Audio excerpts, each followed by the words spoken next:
Hey everybody, welcome to Disneyopolis. I'm Bryan. We're back for another great show. We are here in City Hall.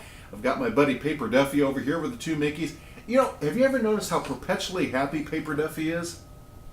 I mean, that's like all the time. Wish I could be that happy. Anyway, fantastic show up for today. We are going to continue our Almost Disney series. Now, our first installment talked about parks that almost were. Today we're going to talk about hotels or resorts, as it were. And we're going to start off right away with Disney's Asian Resort. This was a planned resort that was to be located at Walt Disney World in Lake Buena Vista, Florida. Its concept was actually developed in the 1960s and was expected to open in 1974, 3 years after the parent complex actually began its operations. However, the 1973 oil crisis kind of led to the cancellation of the project, in addition to some other resorts, which we're going to touch on here in just a moment. It was inspired by the culture of Thailand, and this hotel would have featured Thai furnishings and Thai cuisine. If you ever had Thai food, that would have been a good thing. Architectural plans actually featured a large center building that was going to be more than 160 foot tall, with a restaurant on the very top, comparable to the design of the contemporary resort at Walt Disney World. The guest rooms were to have been arranged in a small square around a perimeter on three sides, and leaves open the opposite side, the side opposite Seven Seas Lagoon, rather.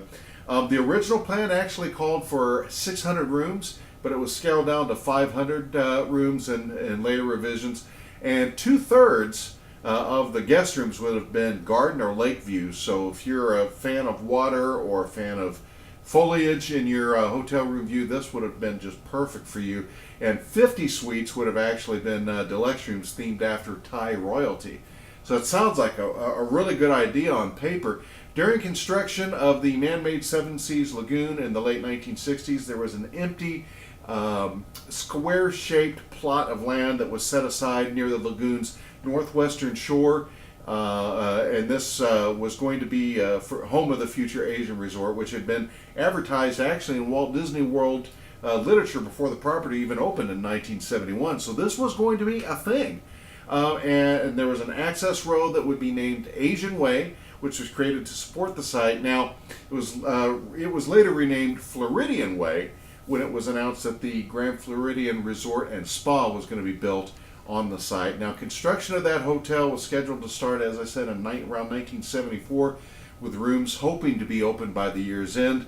As a matter of fact, Disney's 1972 annual report stated that the architectural designs were even soon starting. So several models were built, land surveys were conducted, and however, as we all know, the hotel was never built, and the land stayed empty up until the time they put Disney's Grand Floridian Resort and Spa, which opened on that site in 1988. So since the Grand Floridian began operation, plans for the Asian-themed hotel at Walt Disney World appear to have been shelved permanently. So Disney's Asian Resort, that would have been a sight to see, I'll tell you what. Up next, Disney's Venetian Resort. Now, this was to be a Disney-owned deluxe resort that, of course, was going to be there at Walt Disney World, of course, in Lake Buena Vista, Florida, and it would have been in operation.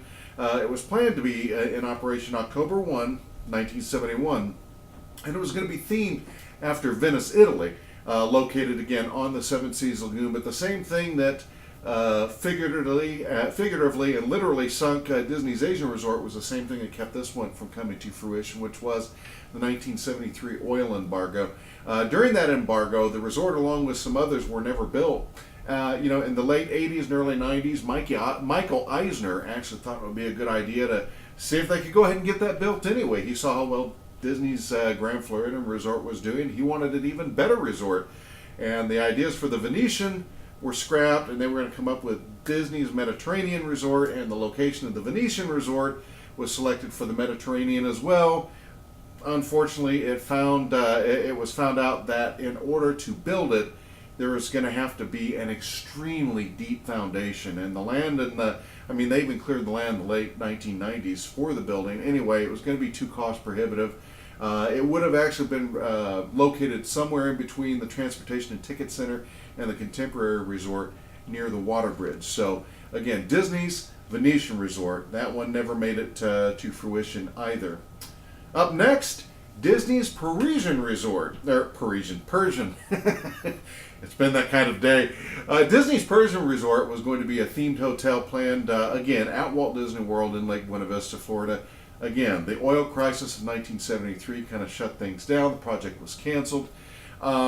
Currently, forms from 1978 showed that the Shah of Iran, Mohammed Reza Shah Pahlavi, I think that's how his name was pronounced, he actually offered to fund the project's construction and the operation of the project, but after the Iranian Revolution, the project was permanently shelved, so it was not going to happen. I mean, the resort was to be located on the shores of Bay Lake, not Seven Seas Lagoon like the rest of the resorts that we're talking about here. And the early drawings actually showed that it would have had a monorail spur going through it, even all the way through Tomorrowland. So that would have been very interesting. Resort would have been laid out in a circle with a central building. Would have had a 24-foot dome on the main building, which would have housed the entrance area and meeting facilities. And the main colors would have been white and blue. So the Persian Resort, another one, suffered as a result of the 1973 oil embargo. And the final one we wanted to take a look at was one that I just kind of mentioned, Disney's Mediterranean Resort. Now, this was also supposed to be down there in Lake Buena Vista at Walt Disney World, and it originally would have begun operation in the late 1990s. Again, it was going to be themed after a small Greek island located on the Seven Seas Lagoon. And land was cleared for the building, but due to very swampy and poor swamp grounds, poor ground samples, the resort was never able to be built. Again, that same problem with the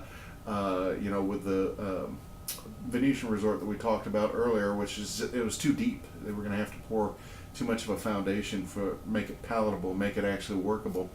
It was going to be a 5-star resort, and it was going to be much in the vein of Disney's Grand Floridian Resort and Spa, also in the lagoon. The resort would have been located between the TTC and the Contemporary, and near the aqueduct. It was actually originally intended that an earlier unbuilt resort, as we said earlier, the Venetian Resort, that would have opened on the same site in 1974. But again, they tried to revisit it in the 1990s. It just wasn't going to happen. On April 28, 2010, it was actually discovered that a portion of the land where the Mediterranean Resort was to have been constructed was cleared again, and this time the land was cleared for the purpose of improving sightlines for the Walt Disney World monorail system. So, interesting bit of history. These are 4 resorts that I think really would have gone over well. I think they would have aged really well too. But that's why we call it almost Disney and not Disney. So anyway, I hope you enjoyed that. If you find that you enjoyed this, go back and watch our other Almost Disney show, which was on the parks, some parks that were to have been built and for various reasons never did get built. We'll be continuing this series as we go along. We've got a lot of different things that we can talk about and enjoy. But nonetheless, thank you so much for showing up. Make sure you leave comments in the comment section down below. Of course, give us a thumbs up. And as always, please subscribe. We thank you so much to those of you who have subscribed and you're getting the updates when we put out new material. And if you're just a casual watcher or you just kind of stumbled on us while you were searching YouTube, thank you so much for showing up. You can also check us out at our Disneyopolis webpage, Disneyopolis.com, and we are on Twitter as well, which will contain a lot of these updates. You can follow us there too. It's twitter.com/Disneyopolis.com. That is our Twitter handle. Listen, again, thank you so much for showing up today. We sure do appreciate you.